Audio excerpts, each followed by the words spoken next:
여러분에게 66세란 어떤 의미인가요?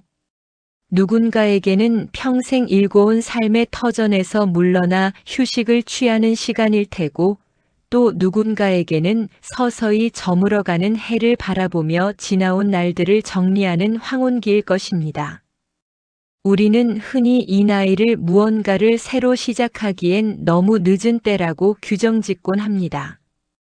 여기 각자의 삶을 치열하게 살아내고 이제는 오롯이 혼자가 된 두 남녀가 있습니다. 철수 씨 68세와 영희 씨 66세.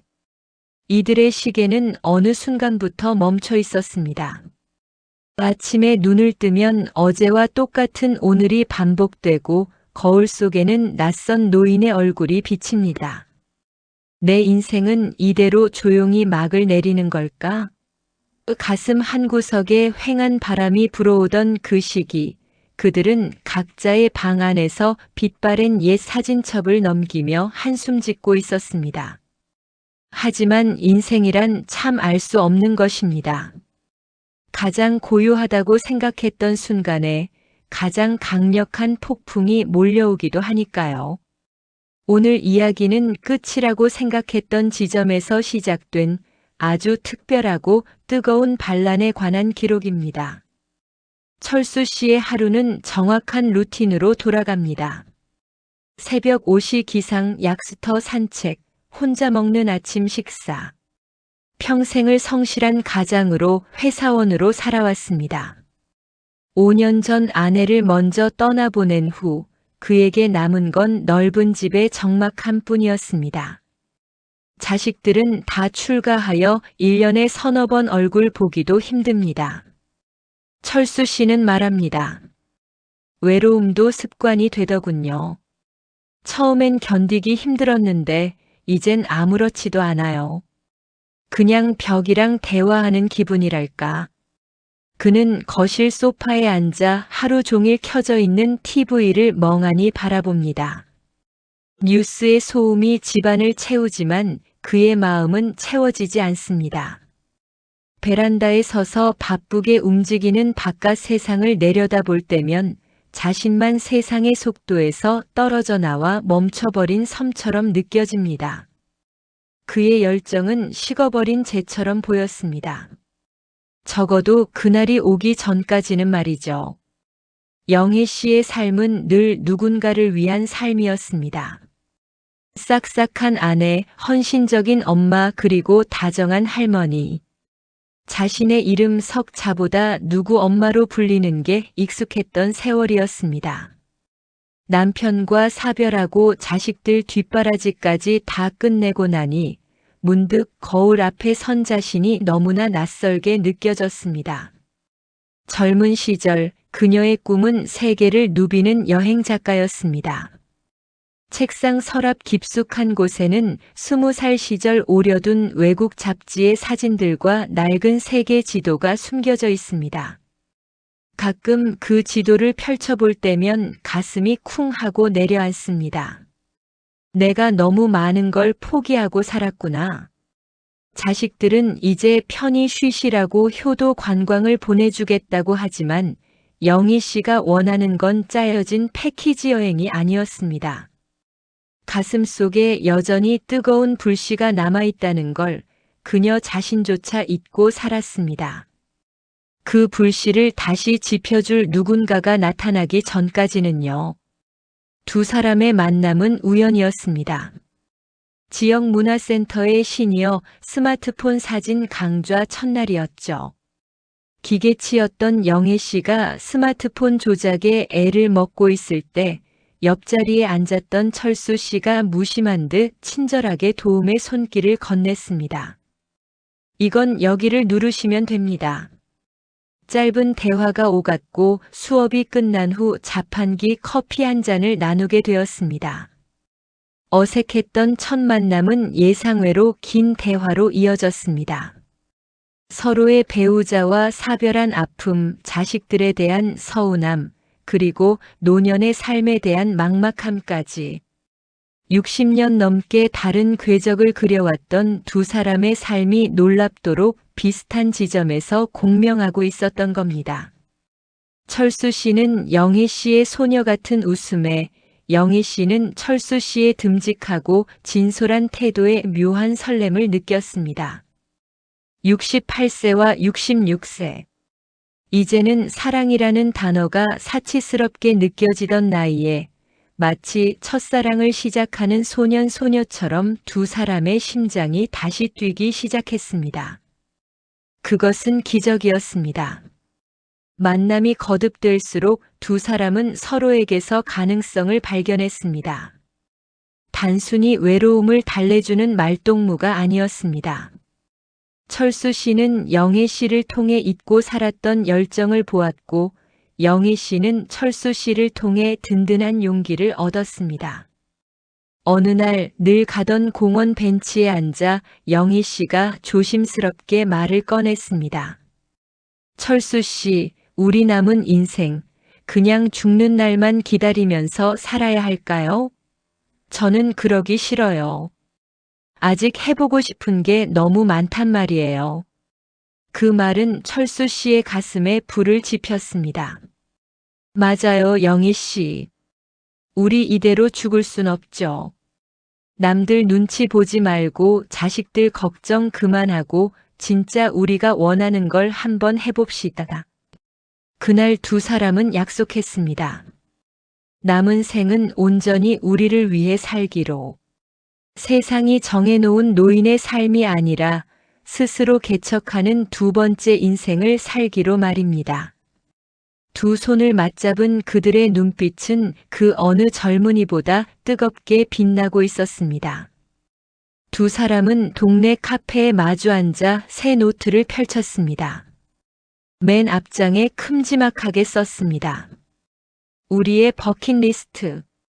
처음엔 펜을 든 손이 머뭇거렸습니다. 평생 가족들의 버킷리스트만 챙겨왔지 정작 자신들이 뭘 원하는지는 잊고 살았으니까요. 철수 씨가 먼저 용기를 냈습니다. 나 스카이다이빙 한번 해보고 싶소. 영애 씨가 깔깔대며 웃었습니다. 아이고, 영감님 허리 나가요.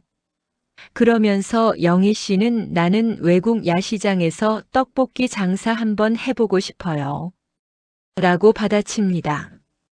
서로의 엉뚱한 꿈의 배를 잡고 웃으며 그들은 어린아이처럼 신이 났습니다. 타투해보기, 홍대 클럽 가보기, 외국인 친구 사귀기. 남들이 들으면 주책이라고 할지도 모를 발칙한 상상들이 노트에 하나둘 채워지기 시작했습니다. 상상만으로도 이미 그들의 삶은 달라지고 있었습니다. 웃음기가 가신 후 두 사람 사이엔 잠시 정적이 흘렀습니다. 영애 씨가 조용히 서랍 속에 숨겨두었던 그 낡은 세계 지도를 꺼내 테이블 위에 펼쳤습니다. 철수 씨의 눈이 휘둥그레졌습니다. 영애 씨, 이건. 영애 씨가 떨리는 목소리로 말했습니다. 내 평생 소원이었어요.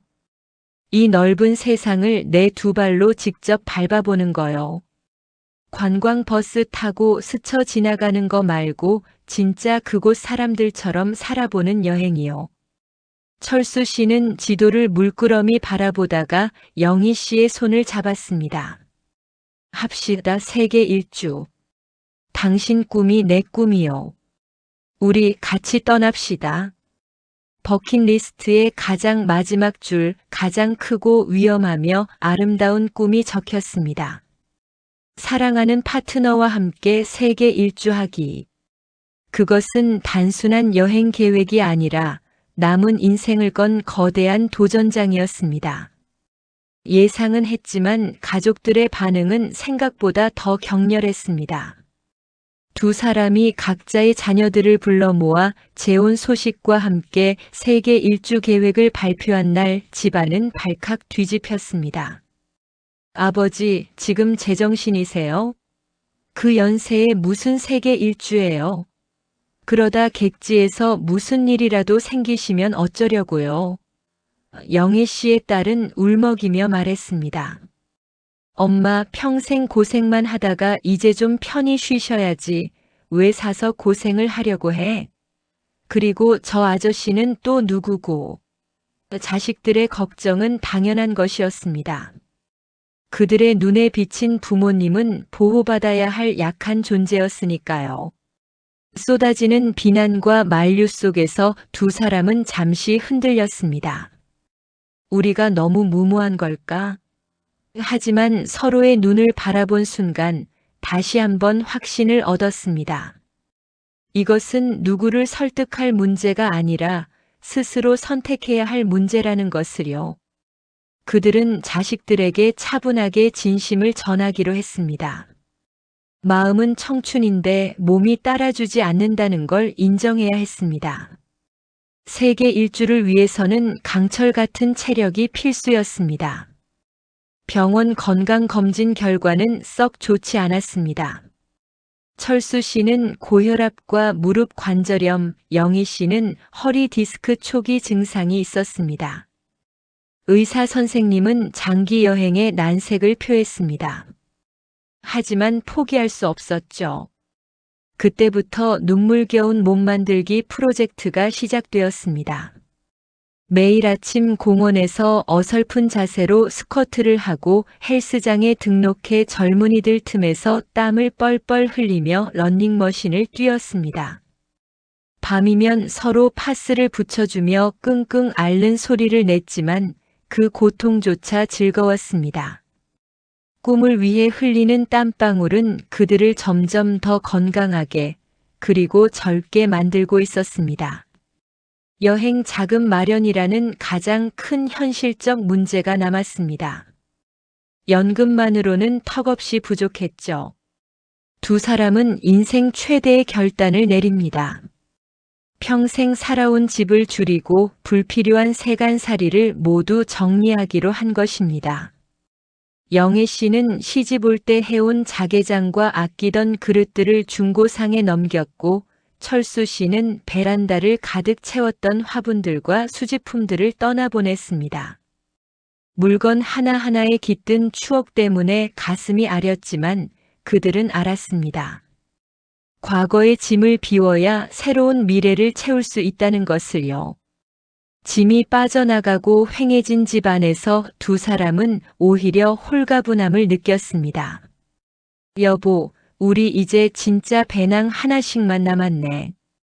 그들이 가진 것은 이제 낡은 배낭 2개와 서로를 향한 믿음뿐이었습니다. 드디어 그날이 왔습니다. 인천공항 출국장. 제 몸집만 한 배낭을 맨 두 사람의 모습은 누가 봐도 어색한 초보 배낭 여행자였습니다.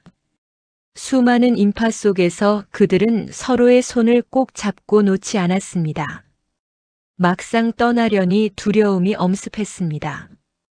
과연 우리가 잘 해낼 수 있을까? 영어도 못하는데. 아프면 어떡하지? 걱정 가득한 자식들의 얼굴도 떠올랐습니다. 하지만 출국 심사대를 통과하고 비행기 탑승구 앞에 섰을 때 철수 씨가 영희 씨를 보며 활짝 웃었습니다. 영희 씨, 이제 진짜 시작이요. 우리 멋지게 해냅시다.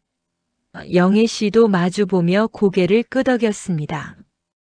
비행기가 활주로를 박차고 오르는 순간 그들은 65년간 자신들을 올가매던 중력에서 벗어나 자유를 향해 날아올랐습니다.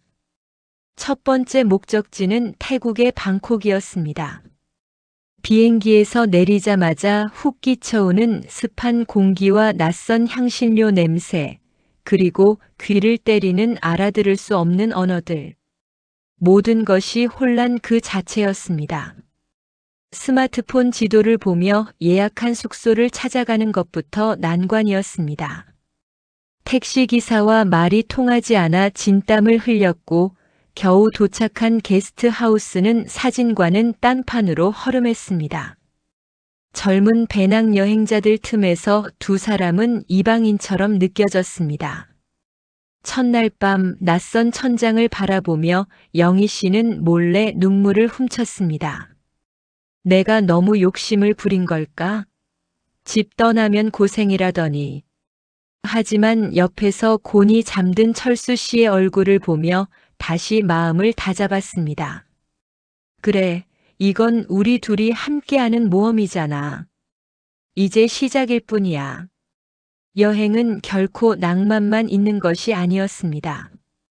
24시간 붙어 있다 보니 서로의 단점이 극명하게 보이기 시작했습니다. 철수 씨는 계획대로 움직여야 직성이 풀리는 성격이었고, 영희 씨는 즉흥적이고 여유로운 여행을 원했습니다. 사소한 의견 대립이 쌓여 결국 폭발하고 말았습니다. 베트남의 한 기차역에서 기차를 놓친 것이 발단이었습니다. 그러니까 내가 좀 서두르자고 했잖아. 당신이 늑장 부리니까 이 사단이 난 거 아니오. 철수 씨가 소리를 질렀고 영희 씨도 지지 않았습니다. 그럼 당신 혼자 가든가요? 왜 나한테 화풀이해요? 나도 힘들다고요. 낯선 타국 땅 쏟아지는 비 속에서 두 사람은 서로에게 등을 돌려버렸습니다. 60년 넘게 따로 살아온 두 사람의 세계가 충돌하는 순간이었습니다. 여행을 포기하고 당장이라도 한국으로 돌아가고 싶은 마음뿐이었습니다. 한참을 냉전 상태로 있다가 배에서 꼬르륵 소리가 났습니다. 어쩔 수 없이 근처 허름한 식당에 들어갔습니다. 따뜻한 쌀국수 국물이 들어가자 얼어붙었던 마음도 조금씩 녹아내렸습니다. 철수 씨가 먼저 쭈뼛거리며 말을 꺼냈습니다. 미안해요, 영희 씨. 내가 너무 조급했어. 당신도 힘들었을 텐데. 영희 씨 눈시울이 붉어졌습니다. 아니에요, 나도 미안해요. 당신 말대로 좀 더 신경 썼어야 했는데. 그들은 깨달았습니다. 이 여행은 멋진 풍경을 보는 것보다 서로 다른 두 사람이 맞춰가는 과정 자체가 중요하다는 것을요. 그날 밤 숙소에서 두 사람은 서로의 다리를 주물러주며 약속했습니다. 앞으로 어떤 일이 있어도 서로를 비난하지 말자고. 우리는 한 팀이라고. 그날의 다툼은 두 사람을 더욱 단단하게 묶어주는 계기가 되었습니다. 여행 3개월 차 그들은 스위스 알프스에 도착했습니다. 철수 씨의 버킷리스트였던 알프스 트레킹에 도전하는 날입니다. 젊은 사람들도 힘들어하는 코스였지만 두 사람은 포기하지 않았습니다. 숨이 턱까지 차오르고 다리가 후들거렸지만 서로의 손을 잡아 끌고 밀어주며 한 걸음 한 걸음 나아갔습니다. 마침내 정상에 섰을 때 눈앞에 펼쳐진 만년설과 푸른 초원의 장관에 그들은 말을 잃었습니다. 영애 씨, 우리가 해냈어. 이 나이에 우리가 이걸 해냈다고. 철수 씨가 어린아이처럼 환호성을 질렀습니다. 그 순간 그들은 더 이상 관절염을 앓는 노인이 아니었습니다. 세상을 다 가진 듯한 성취감에 가슴이 벅차올랐습니다. 그들의 도전은 나이라는 숫자를 비웃고 있었습니다. 이번엔 영희 씨의 차례였습니다. 파리 에펠탑 앞에서 근사한 저녁 식사하기. 그들은 배낭 속 깊이 넣어두었던 가장 좋은 옷을 꺼내 입었습니다. 철수 씨는 중절모를 쓰고 영희 씨는 화려한 스카프를 둘렀습니다. 에펠탑이 보이는 레스토랑에서 와인잔을 부딪히며 철수 씨가 영희 씨를 지그시 바라보았습니다. 당신 오늘 정말 아름답소. 내 생애 최고의 파트너요. 영희 씨의 볼이 소녀처럼 붉어졌습니다. 고마워요, 철수 씨. 나 지금 꿈을 꾸는 것 같아요. 66세에 맞이한 가장 로맨틱한 순간. 그들은 서로의 눈 속에서 지나온 세월의 주름이 아닌 여전히 반짝이는 영혼을 보았습니다. 사랑하기에 늦은 나이란 없다는 것을 그들은 온몸으로 증명하고 있었습니다. 여행이 깊어질수록 그들의 배낭에는 추억뿐만 아니라 사람도 담기기 시작했습니다. 게스트하우스에서 만난 전 세계의 젊은 배낭여행자들은 처음엔 이 노부부를 신기하게 바라봤지만 이내 그들의 용기와 열정에 매료되었습니다. 두 사람은 젊은이들에게 인생의 지혜를 들려주었고 젊은이들은 그들에게 최신 문물과 에너지를 나눠주었습니다. 할아버지, 할머니 정말 멋지세요. 저도 나중에 두 분처럼 늙고 싶어요. 스페인의 한 호스텔에서 만난 청년이 엄지를 치켜 세우며 말했습니다. 나이와 국경을 초월한 우정 속에서 두 사람은 다시 청춘으로 돌아간 듯한 활력을 얻었습니다. 그들은 세상 그 어디에서도 환영받는 존재가 되어가고 있었습니다. 1년간의 긴 여행 막바지 두 사람은 많이 변해 있었습니다. 피부는 햇볕에 그을려 검게 탔고 얼굴의 주름은 더 깊어졌지만 눈빛은 그 어느 때보다 맑고 강인해졌습니다. 처음 떠날 때의 두려움과 걱정은 사라지고 그 자리엔 무엇이든 할 수 있다는 자신감이 채워졌습니다. 영애 씨는 더 이상 남의 시선을 의식하지 않고 큰 소리로 웃을 줄 아는 여자가 되었고 철수 씨는 고집을 내려놓고 타인을 이해할 줄 아는 부드러운 남자가 되었습니다. 무엇보다 가장 큰 변화는 두 사람의 관계였습니다. 그들은 이제 단순한 연인을 넘어 생사고락을 함께한 전우이자 서로의 영혼을 가장 깊이 이해하는 소울메이트가 되었습니다. 우리가 이 여행을 오지 않았다면 평생 방구석에서 늙어갔겠지? 그들은 서로를 바라보며 깊은 감사의 미소를 지었습니다. 다시 인천공항 입국장. 1년 전과 똑같은 배낭을 메고 들어오는 두 사람을 가족들이 마중 나왔습니다. 아버님, 어머님 무사히 다녀오셨어요? 걱정했던 자식들은 건강하고 활기 넘치는 부모님의 모습에 안도하며 눈시울을 붉혔습니다. 집으로 돌아온 그들은 짐을 풀며 여행의 추억을 하나하나 되새겼습니다. 비록 세계 일주는 끝났지만 그들의 인생 여행은 이제부터가 진짜 시작이라는 걸 알았습니다. 그들의 버킷리스트 노트에는 아직 지워지지 않은 꿈들이 남아있고 또 새로운 꿈들이 채워질 테니까요. 멈췄던 시계 바늘은 이제 그 누구보다 힘차게 돌아가고 있었습니다.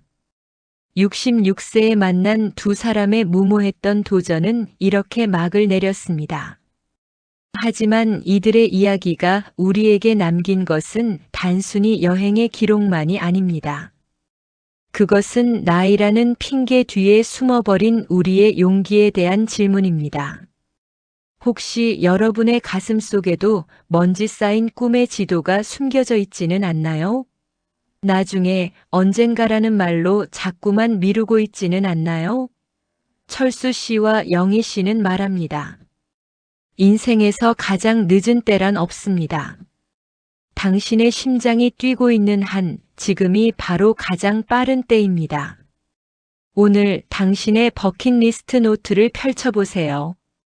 그리고 가장 가슴 뛰는 일을 적어보세요. 당신의 인생 마지막 최고의 파트너는 바로 당신이 꿈꾸는 그 순간일지도 모릅니다.